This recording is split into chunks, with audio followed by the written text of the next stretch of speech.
இந்த பகுதியை உங்களுக்கு வழங்குபவர்கள் வால்பாறை வரதன் ரிசார்ட். சுற்றுலா பயணிகளுக்கு ஒரு அரிய வாய்ப்பு. இனிமையாக பொழுதுபோக்க வேண்டுமா? அனைத்து வசதிகளுடன் இயங்கும் வால்பாறை வரதன் ரிசார்ட்டுக்கு வாங்க. குதூகலத்துடன் கொண்டாடிட்டு போங்க. ஸ்ரீ எஸ் வெங்கடேஷன்.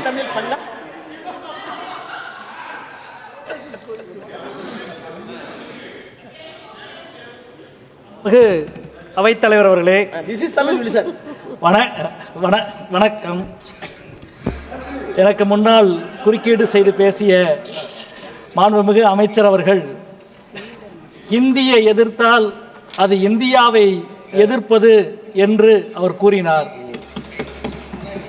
இந்தி திணிப்பை எதிர்த்தால்தான் அது இந்தியாவை பலப்படுத்துவது என்பதை அமைச்சருக்கு அடிக்கோடிட்டு காட்ட விரும்புகிறேன். இந்தியா ஹிந்தியா அல்ல, எல்லா மொழிகளினுடைய சமத்துவத்தில் தான் இந்தியா நிற்கிறது. காசி தமிழ் சங்கத்திற்கு கொடுக்கிற முக்கியத்துவத்தை கல்விக்கு காசு கொடுங்கள் என்று கேட்டால் அது புரியாத உங்களுக்கு எந்த தாய்மொழியின் அருமையும் புரிய போவதில்லை, கல்வியின் அருமையும் புரிய போவதில்லை. கூட்டாட்சியின் மீதான தாக்குதல் தான் நவபாசிசத்தினுடைய கூறு. நீங்கள் கொடுத்த அறிக்கையிலிருந்து சொல்லுகிறோம். நிதி ஆயோக்கினுடைய அறிக்கை வறுமை ஒழிப்பு திட்டத்தில் முன்மாதிரியாக இருக்கிற முதல் மாநிலம் தமிழ்நாடு என்று சொல்கிறது. உங்களது பொருளாதார அறிக்கையில் மனித வளத்தை பெருக்குவதில் முதல் இடத்தில் இருக்கும் மாநிலம் தமிழ்நாடு என்று சொல்கிறது. நீங்கள் கொடுத்திருக்கிற அறிக்கையில் டெக்ஸ்டைல் ஏற்றுமதியில் முதலிடத்தில் இருக்கும் மாநிலம் தமிழ்நாடு என்று சொல்லுகிறது. உயர்கல்வி துவங்கி பொது சுகாதாரம் வரை தமிழ்நாடு முதலிடத்தில் இருக்கிறது. ஆனால் நாங்கள் கொடுக்கிற ₹1 வரிக்கு நீங்கள் திருப்பி கொடுப்பது வெறும் 29 பைசா மட்டுமே என்பது எவ்வளவு அவலமானது. ஆனால் பீகார் செலுத்துகிற ₹1 வரிக்கு ₹7 திருப்பி கொடுக்கிறீர்கள்.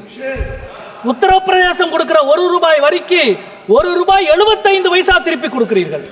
இப்படி திருப்பி கொடுக்கிற எங்கள் உரிமையை கேட்டால் நீங்கள் எங்கள் மீது அபாண்டமாக பழி சுமத்துகிறீர்கள்.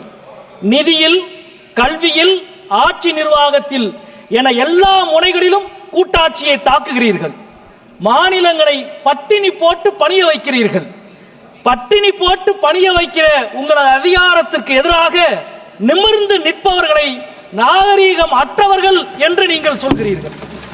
நீங்கள் பயன்படுத்திய வார்த்தையை நீங்களே திரும்பி பெறுகிறீர்கள் என்றால் எவ்வளவு நாகரீகமற்ற ஒரு வார்த்தையை நீங்கள் பயன்படுத்தினீர்கள் என்பதை இப்பொழுதாவது நீங்கள் உணர்கிறீர்களா என்று நாங்கள் கேட்கிறோம்.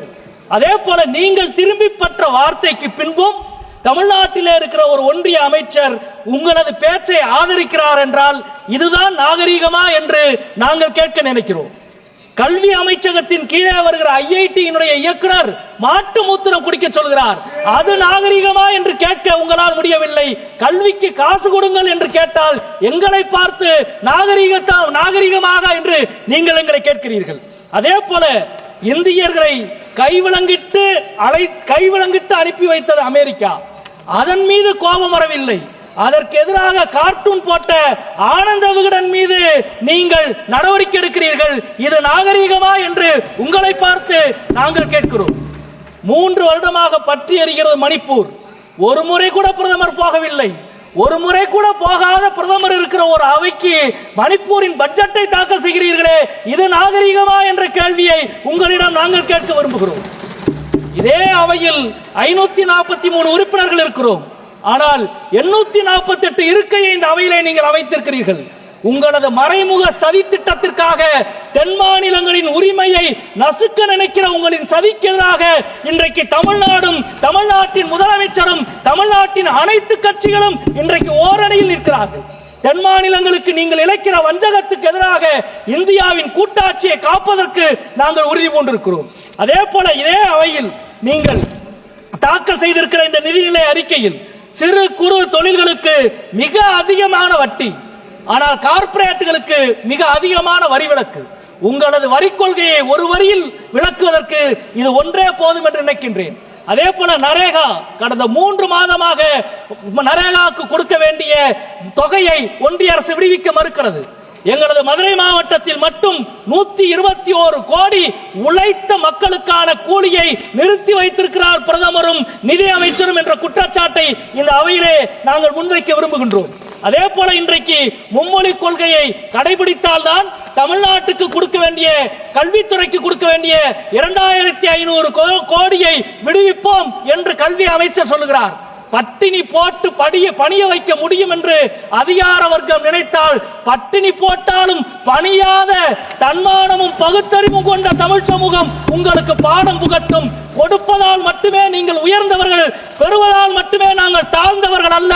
அரசியல் சாசனத்தை விட உயர்ந்தவர்கள் யாரும் இல்லை என்பதை தமிழ்நாடு மீண்டும் மீண்டும் புரிய வைக்கும் என்று சொல்லி முடிக்கிறேன். நன்றி, வணக்கம்.